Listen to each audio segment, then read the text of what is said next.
Good morning అండి. ఈ నెల మార్చి 9వ తేదీన విశాఖపట్నంలో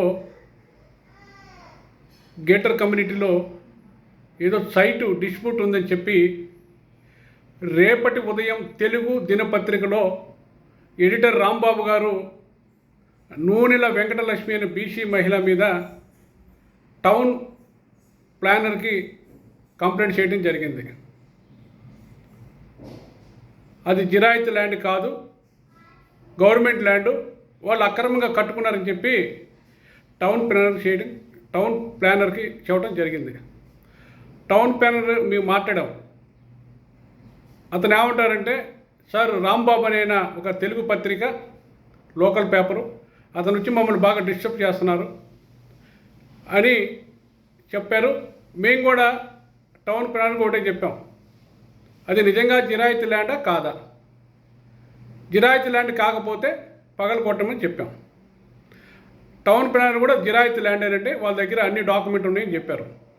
మరి జిరాయితీ ల్యాండ్ ఉంటే ఈ రాంబాబు అనే వ్యక్తి ఏ రకంగా కంప్లైంట్ పెడతారండి?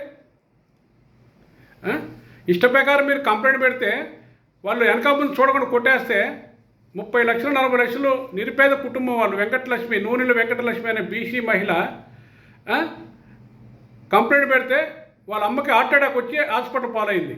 ఈ వార్త వినగానే మీరేం తెలుసుకోకుండా ఏదో చేతిలో పత్రిక ఉందని, దిక్కుమాల పత్రిక ఏదో ఒకటి ఉందని మీ ఇష్టం వచ్చినట్టు రాస్తే చూస్తా ఊరుకుంటారా?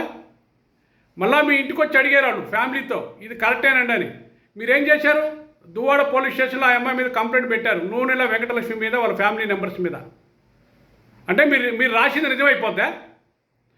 మీరు డబ్బులు అడిగారని ఈగిపోగా వాళ్ళ మీద ఖచ్చితం టౌన్ ప్లానర్కి మీరు కంప్లైంట్ పెట్టారు. వెనకమ్మ చూడకుండా పాలు కొడతారు వాళ్ళు. ఆ వార్త వినగానే వాళ్ళ అమ్మ హార్ట్ అటాక్ హాస్పిటల్ పాలైంది. ఆ అమ్మాయి సొమ్మజిల్లి పోలీస్ స్టేషన్లో, దువ్వాడ పోలీస్ స్టేషన్లో పడిపోయింది. పోలీసు వాళ్ళే హాస్పిటల్ పంపించారు.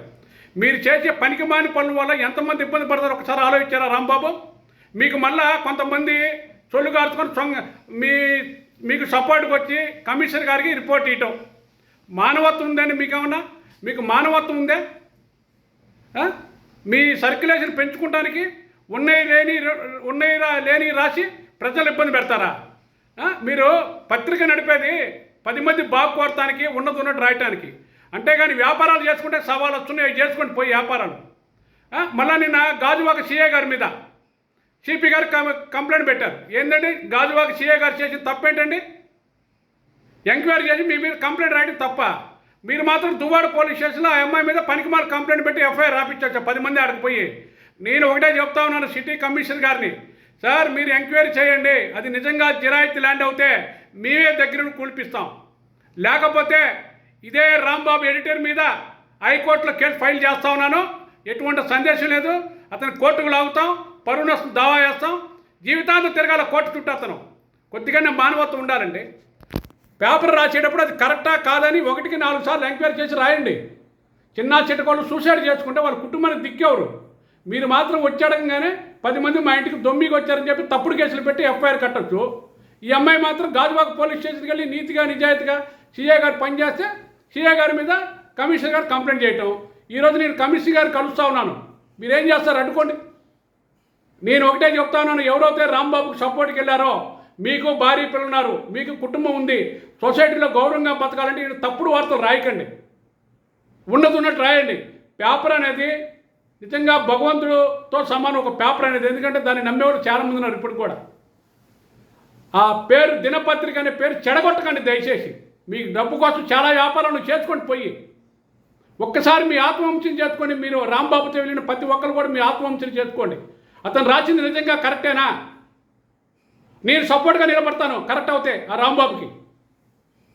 ఇంత అధ్వానం ఉండి మరి పాపర్ ఉందని చేతిలో వాళ్ళు సూసైడ్ చేసుకుంటే ఎవరున్నారు కుటుంబానికి? మళ్ళీ సీఏ గారి మీద కమిషనర్ కంప్లైంట్ చేయటం. ఈరోజు అలాంటి నిజాయితీగా ఆఫీసర్ని మేము ఆయన మీద కంప్లైంట్ పెడితే మేము ఒప్పుకోం. ఉన్నది వాస్తవాలు తేల్చాలా? ఇప్పుడే నేను సిపి గారు కలుస్తాను. ఈరోజు పోయి నన్ను రమ్మన్నారు 2 గంటలకి. ఖచ్చితంగా మీ మీద తగిన చర్యలు తీసుకుంటారు. పోలీసు వ్యవస్థ తీసుకున్న పక్షంలో హైకోర్టులో మీ మీద నేను పిల్లేస్తాను రాంబాబు మీద. నా పేరు కోనా గురవయ్య యాదవ్, తెలుగు యాదవ మహాసభ రాష్ట్ర అధ్యక్షుడిని.